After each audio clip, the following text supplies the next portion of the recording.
Alright, so I'm gonna pick up with the Archon quest, Wraith's Nocturne. Let's go ahead and get started.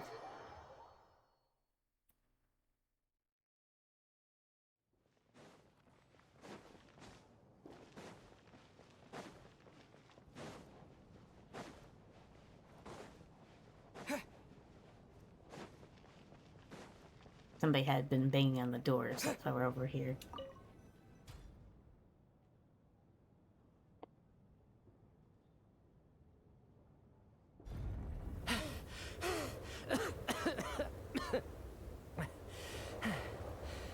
Hey everyone, I'm back. How are you doing? Feeling any better? Much better, thanks. Whew, it is so good to have you guys here. I was a little worried that the theater would be empty by the time I got back. Let me see. Tonya and Vodyanitsa are missing, which means Vodyanitsa died last night. And then you discovered that Tonya was the other dead person. Am I right? Not Tonya. Pitashka. First, tell us how you made it back here. Given the conditions outside, no one should be able to return alive. You're right. The thing that got me back safely was a song. I heard someone singing. After walking into the snowstorm, my mind grew hazy. I don't know how long I walked through the storm before my mind completely slipped away. Then, suddenly, I heard the sound of singing. The voice instantly brought me back to my senses, and I regained consciousness. So I followed the voice, searching for the source of the singing. I searched and searched, until finally, just a few moments ago, there was the entrance to the theater, right in front of me. The singing. I've actually never performed this song in the theater before, because it has more of a ceremonial purpose for our people. It's not meant for the stage. It means something like, "May those we have lost watch over us, and follow this song back home in the night, so that we might be reunited once more." That must have been Vodyanitsa's Requiem. Who knew it actually worked? That song is meant to guide the souls of the dead. Mitya, that must mean that you... Huh. No kidding. Huh, seemed like I guessed right then. This is what I've been so desperate to tell you about. When I first stepped out of the theater, I was still quite lucid. My memory of it is still pretty intact. I remember the outside world being completely different than what I'd expected. It was like this was a world where only the snowstorm existed. There wasn't a trace of any humans or buildings ever having been there. I don't know how else to describe it, except to say that it just didn't seem like the real world. And as for the Requiem, if I was guided here by Vodyanitsa's song, it can only mean that I must already be dead. And this is my soul, not my body. But I didn't experience a clear moment of death while I was out there. Nor do I feel any different now than before I walked into the snowstorm. You don't seem any different to me either. In fact, this is something I've been wondering about for a while now. If souls aren't physical, shouldn't they lack tangible form? Both Shram and Pitashka were clearly deceased, and yet their souls didn't look or feel like ghosts at all. They were visible, tangible, no different than you or me. This raises a truly terrible thought. Is that really what Mitya is suggesting?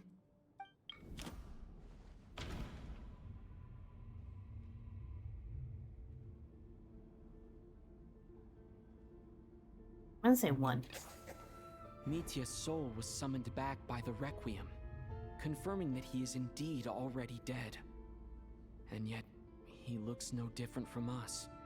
Of course, if even the long-deceased like Mr. Shram can blend in with us undetected, then maybe we've all been dead from the very start.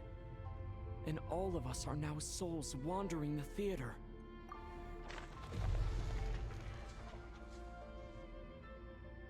Oh, damn.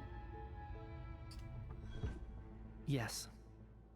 I think that this is Probably the afterlife. What did you say?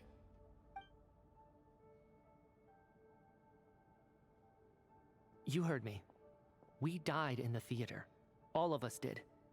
But due to an obstruction in the theater's ley lines, our souls are trapped here, while an endless, infinite snowstorm rages outside. It's ironic, really.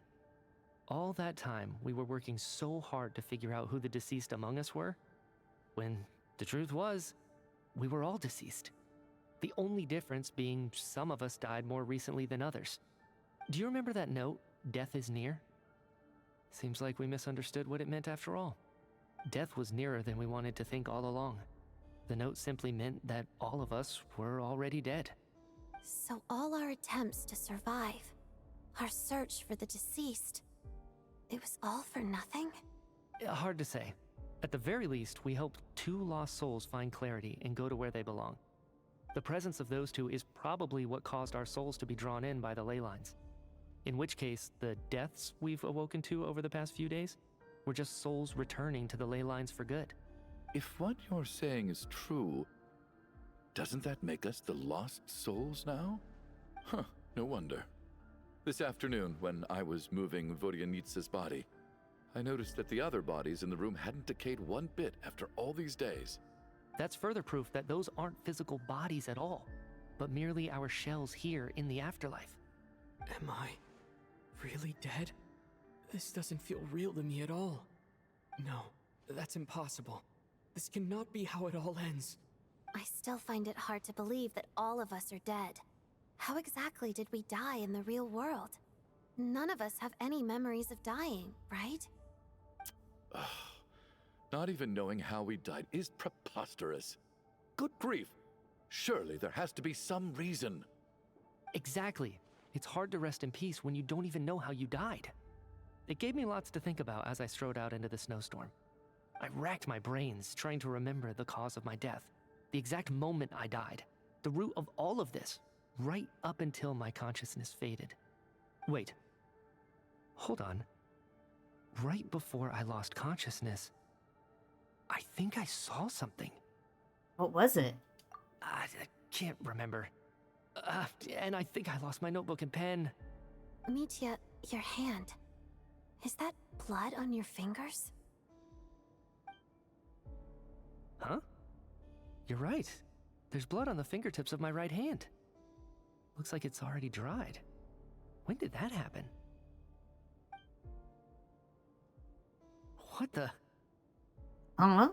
I guess this was what I saw. I must have desperately drawn it in my own blood right before losing consciousness. What's wrong? Do you recognize the symbol? Yeah, I do.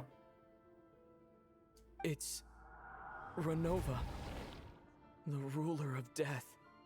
Huh? Alosha, do you still remember that Snezhnayan folktale you told me about? It was about the Grim Reaper. When someone's about to die, he appears as an incarnation of someone familiar to guide their soul into the afterlife. And as soon as you recognize his face, your life is over. I heard a similar tale when I was little. You think the Grim Reaper in this story refers to the ruler of death you mentioned? That's right. In which case, death is near could also mean that the Grim Reaper is here disguised in a familiar form. Death, the deceased, and the Grim Reaper? So it's a triple entendre. When I first saw this note, I thought it contradicted the investigation report. But now it seems like that was the whole intention. So the Grim Reaper deliberately misled us. Then, we started suspecting each other and searched for the deceased while they hid in plain sight. By that logic, the one person most likely to be the Grim Reaper incarnate is... Alosha, because he's been in and out of that snowstorm like crazy.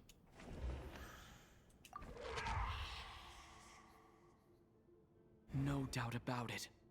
It's Alosha. Looking back at how everyone has acted over the past few days, Alosha is most likely the Grim Reaper lurking among us.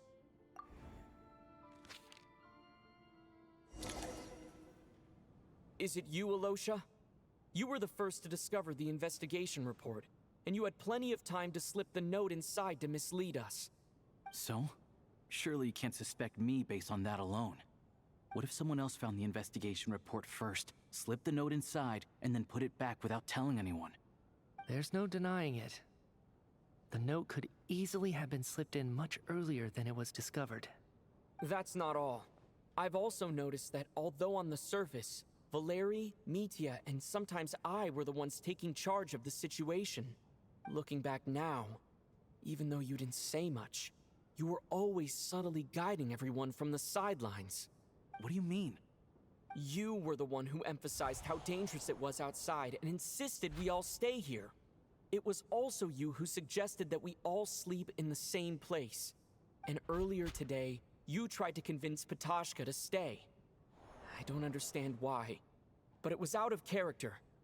So, you didn't understand my intentions, and now you're assuming the worst. Seems pretty unreasonable if you ask me. He still won't admit it. Fine. Let's see how he responds to the most damning evidence of all. The biggest question I have right now is, if the Grim Reaper is impersonating Alosha, then where's the real Alosha? When did they switch?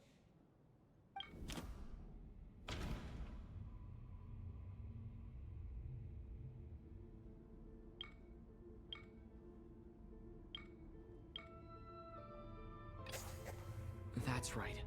This was the moment. Right at the start. Before any victims had even emerged, Alosha was switched with the Ruler of Death while everyone's guard was still down.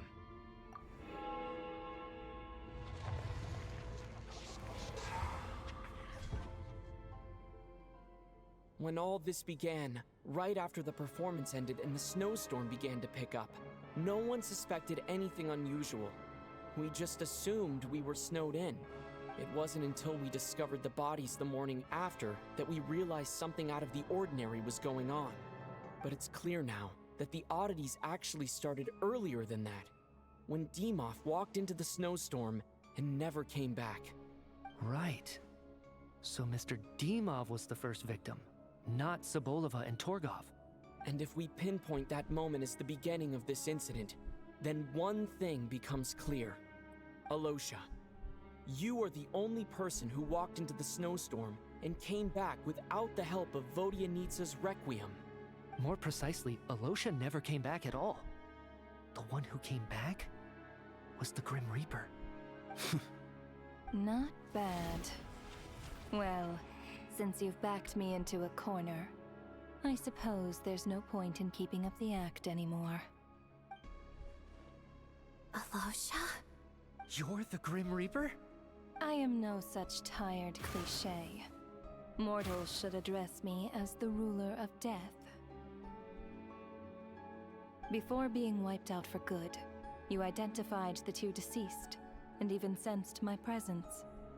A commendable achievement. Far beyond what I expected. I heard you can ferry souls. Those deaths each night. Were they your doing? Your initial conclusion was correct. Due to the existence of the two deceased, the ley lines yearned to reclaim those long-lost souls. Every night they devoured an equal number of souls to fill the void. This required no intervention from me. Though, of course, ferrying souls is indeed my authority. Here, take a look.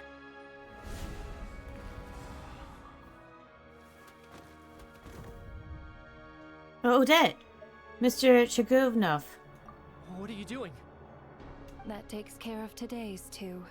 Don't get so worked up. You are already dead, and your souls must return to the ley lines. I know we're already dead. You murdered us, didn't you? Murdered? No. Murder is when mortals usurp my authority. Death is my jurisdiction. If I require someone to die, I need not resort to such laborious methods as murder. You simply met the criteria to trigger my curse of death. I know about the curse of immortality. So there's another death-related curse too? You cursed us? When? And why would you do such a thing? So often, humans pray to me, begging to know when their death will come and what form it will take. But few people ask why. If you must have an answer, know that death comes simply because one's time has come. So you're not gonna tell us the truth? Hold your tongue. By all rights, you shouldn't even be allowed to speak with me. Those angels from the past are to blame for the reckless renovation of the ley lines here. It's made my work on this occasion infuriatingly complicated. Work? So trapping us here, making us watch our friends die, that's just another day at work for you? You clearly have a lot of questions. Fine. As a reward for your remarkable accomplishments over the past few days, I shall answer a few of your inquiries, provided they aren't too unreasonable. After the physical body dies, the soul must return to the ley lines for that person's death to be considered complete. My work encompasses the entire process of death, including, naturally, the guiding of souls into the ley lines, with which you are now so familiar. You must also be rather familiar with Natlan's Night Kingdom, I presume? It was I who supported the creation of the Night Kingdom. It provided a convenient means of guiding the souls of Natlan. Here, too, the ley lines connected to the theater underwent some modifications. The angels hoped to make them capable of accommodating the souls of some special creations. But this actually hindered their ability to accept ordinary souls to some degree. This effect manifested itself after you died from the curse in the theater, leaving you stranded in the afterlife, unable to achieve a complete death. But if souls who die from the curse of death fail to return to the ley lines within a short window of time, they will miss their chance for good. Then, they will remain forever suspended between life and death, no longer subject to the authorities of either. So if you don't resolve this matter soon, and see all our souls return to the ley lines before long, we'll escape your control. Mitya's sharp. This must be what Renova was worried might happen, and the reason she got involved to begin with. But if you have the authority to guide souls, why didn't you just show yourself and get it over with? Why hide among us in the form of Alosha?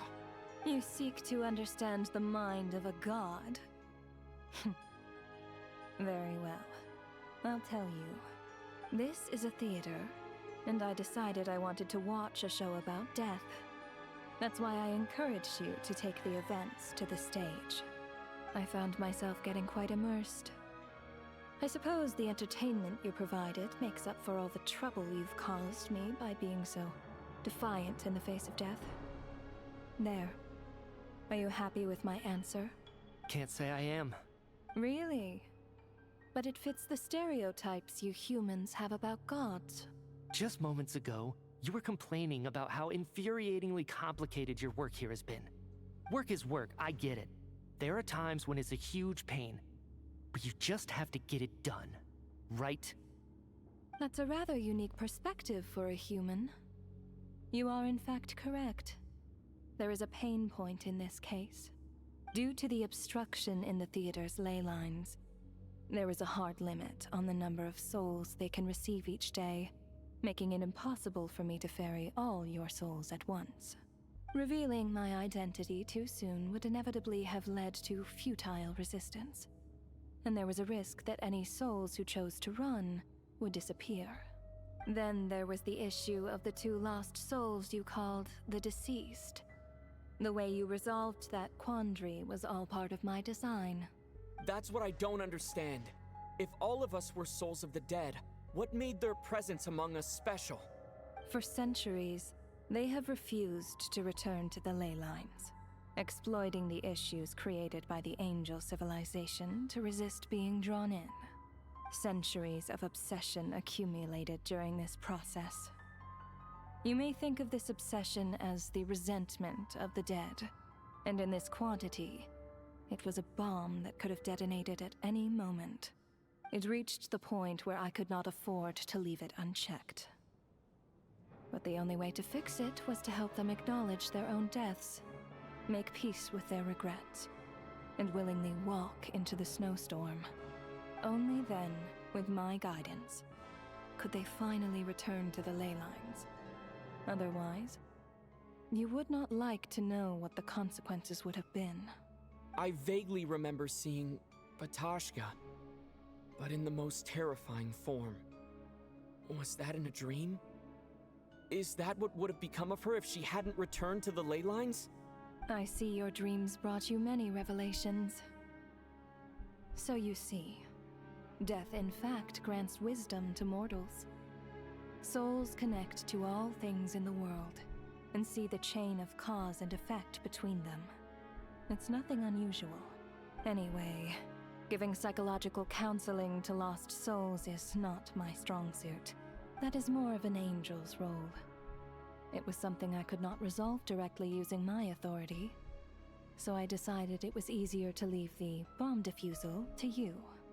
Meanwhile, of course, their presence caused the souls of other members of your party to return to the ley lines each night. From where I stand, that was killing two birds with one stone. As both issues slowly resolved one another without me having to lift a finger, all I had to do was stay close by and keep the situation under control. Then use my authority to wrap things up at the end. And, of course, while I was at it, I thoroughly enjoyed watching this drama, dealing with death from a mortal perspective, play out on the stage. Sounds like you had it all figured out, Grim Reaper. I just did the math. You said there's a hard limit to the number of souls the ley lines here can receive each day. It's 2, isn't it? That much is obvious, even to a fool. It's time to review this whole affair. If the ley lines can only take in 2 people per day, I need to go over the deaths from these past few days again.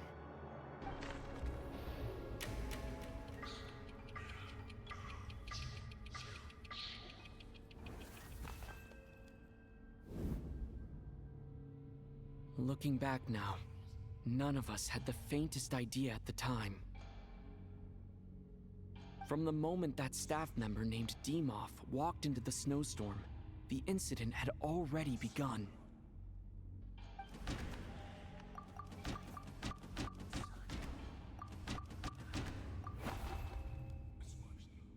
No. Let me go over...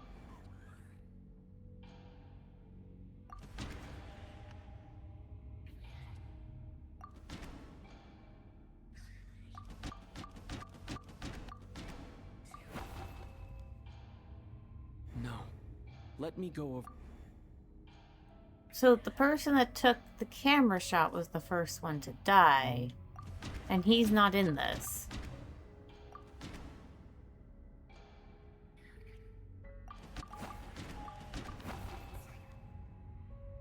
No. Let me go over this.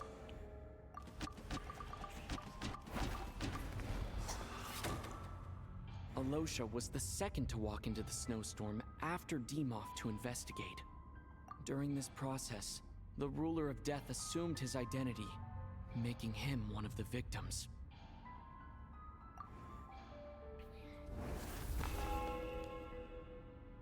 During our first night in the theater, everyone was caught up in the novelty of it all.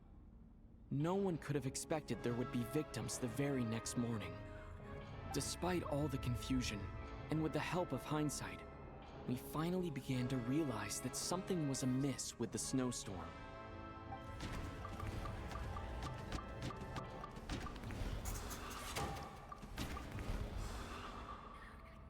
The ley lines devoured Torgov and Sobolova on the first night.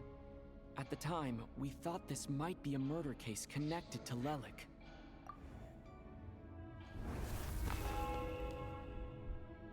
Odette and I spoke a lot that night.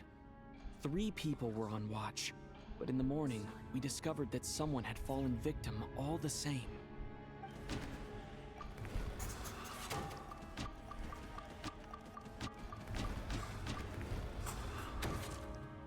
The deaths of Kulish and Rampana caused everyone to stop suspecting Lelik. Unexplainable phenomena occurred one after another, leading Mitya to suspect that we were caught up in a supernatural event.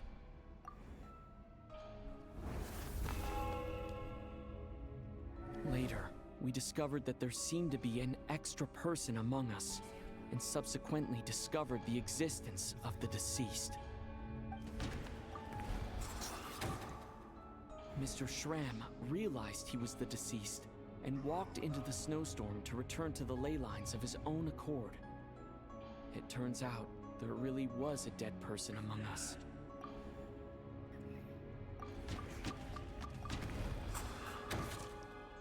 He thought it was all over, but Mr. Valeri's death was a rude awakening for everyone.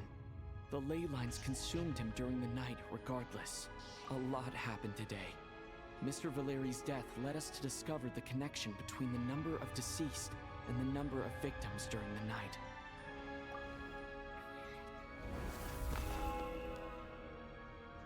The fact that there was more than one deceased seemed to bring us back to square one. Odette revealed some information she had been keeping to herself.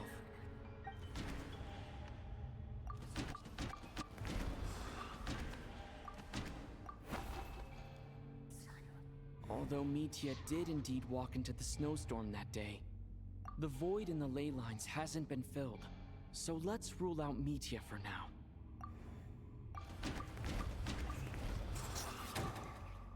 Vodyanitsa was swallowed by the ley lines in her sleep, but the requiem she sang before falling asleep was quite a game changer.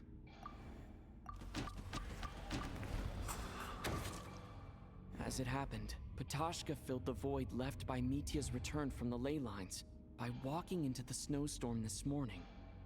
The girl I thought was child sister Tonya turned out to be another of the theater's deceased. Come to think of it, Patashka was about to walk into the snowstorm at that time, and Renova, unaware that Mitya would return, was concerned that her soul would overflow from the ley lines. That's why she used Alosha's voice to try and persuade her to stay behind.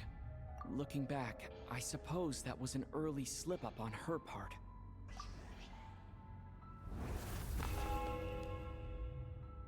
No one could have expected anyone who walked into the snowstorm to return. But just after nightfall, Mitya returned, bringing crucial information with him. Various truths began to surface, including that all of us were already dead, and that the ruler of death was here among us. Then, after revealing her true form, Renova callously claimed 2 souls.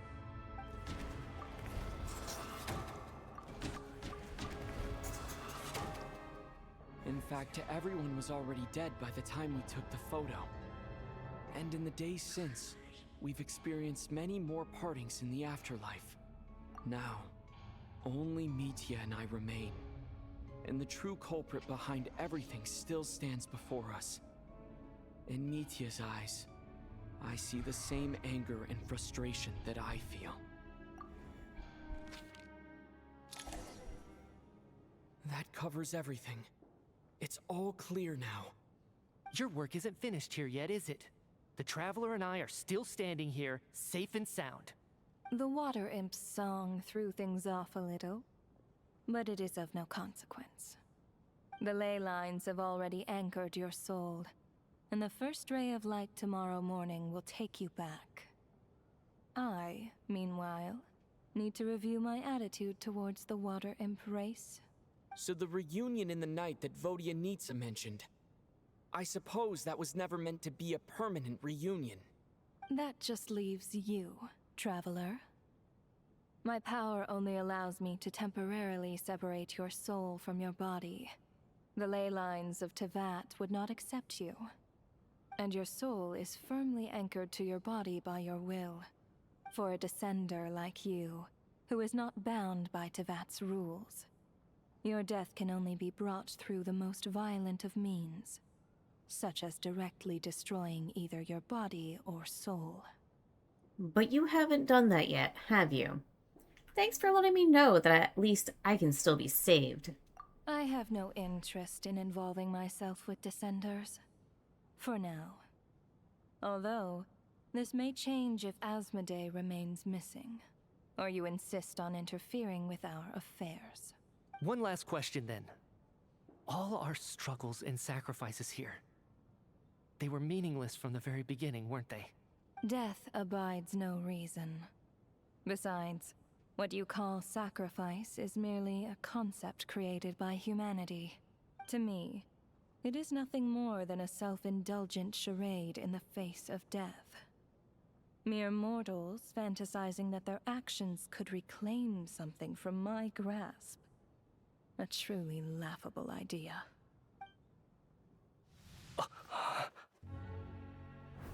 Grim Reaper, you really know how to get on my nerves.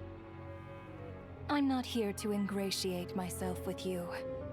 I kill merely because your deaths are necessary. Oh, you've made that quite clear. But humans don't take well to being scorned. Not even by the gods.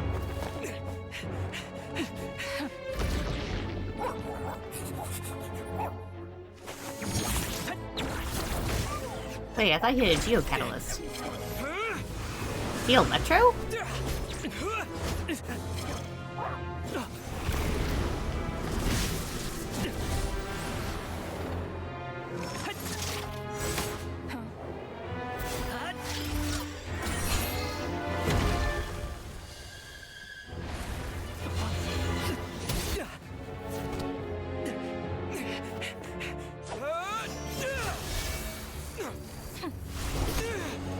Why don't you use the new shiny sword we got? Futile. Or is You that the new must shiny know sword? that you are powerless against me in my own domain. I suggest that you save your strength. For what? Maybe we can't change it. But if nothing else, we can at least teach you to have some respect for the dead. Audacious.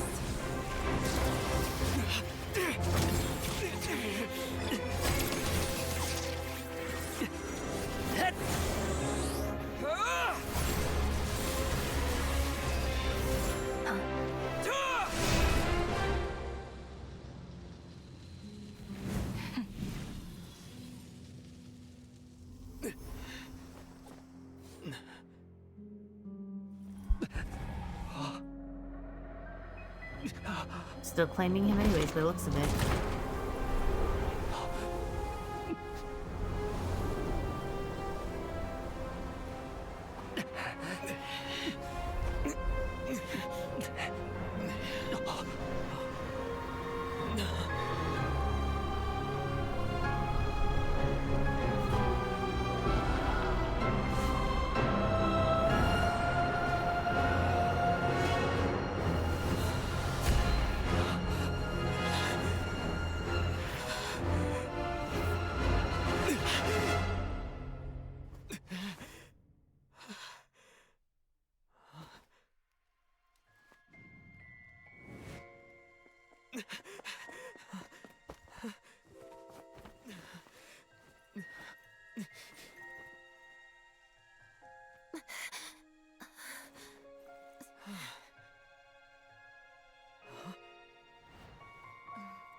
Was she messing with them the whole time?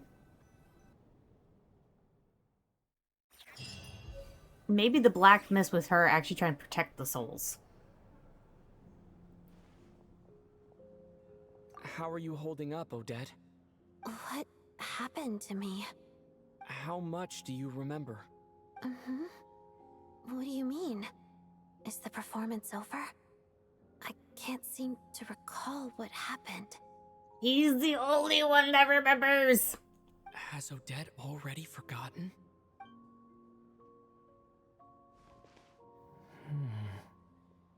Mitya? Oh, I'm sorry. I guess I spaced out there for a second. Remind me who you are? Don't you remember anything? Yeah, I remember now, comrade. Looks like we guessed right. Just like me when Odette found me at the Armory Palace. For some reason, everyone killed by the Ruler of Death eventually came back to life. Just with one catch. They forgot what happened while they were dead.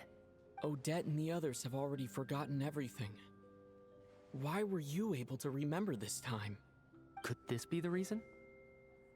You said this is the ruler of death's symbol, right? I don't see anything there. You don't? Huh. Okay, I guess that makes sense.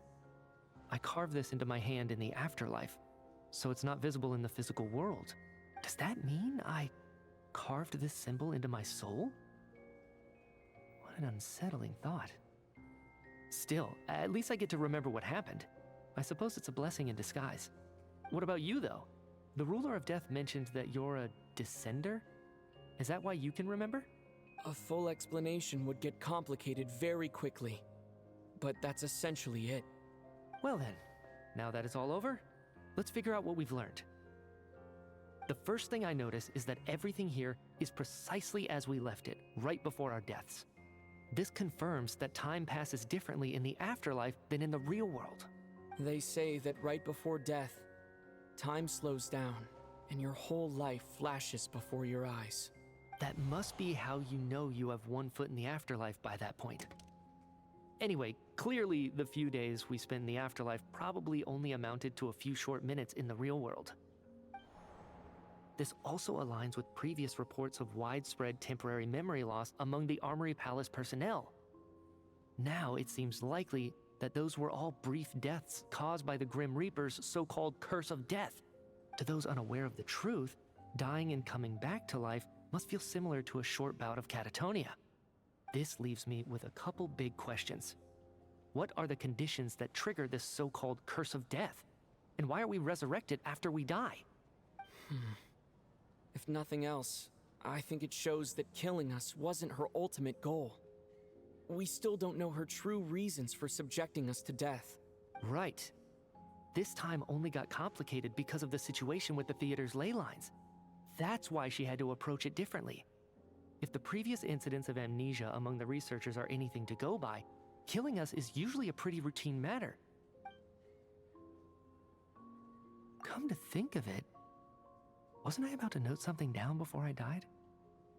I can't remember what it was, but I think it was something related to my research project. Sorry, Traveler. I'll catch up with you again later. Right now, I have to make a trip back to the Armory Palace. Sir, if I may, no one of your description has ever shown up in my investigations into Mr. Mitia's friends. Yet, you two seem very familiar with each other. Could you perhaps tell me where he was in such a rush to get to? And, by the way, have we ever crossed paths? Forgive the presumptuousness, but I feel a vague and indescribable sense of familiarity about you. I can explain everything. Could you help me gather everyone in the theater in one place? Everyone gathers on stage once again, but this time you do so in the real world, without everything outside being devoured by a snowstorm. Due to the unique properties of the theater's ley lines, it seems no one has completely forgotten their experiences in the afterlife. As you recount the tale of what happened, people slowly begin to remember, as if accessing memories of a distant dream. Everyone is lost in thought. Everyone confirms their own fate with each other until finally today's show draws to a close.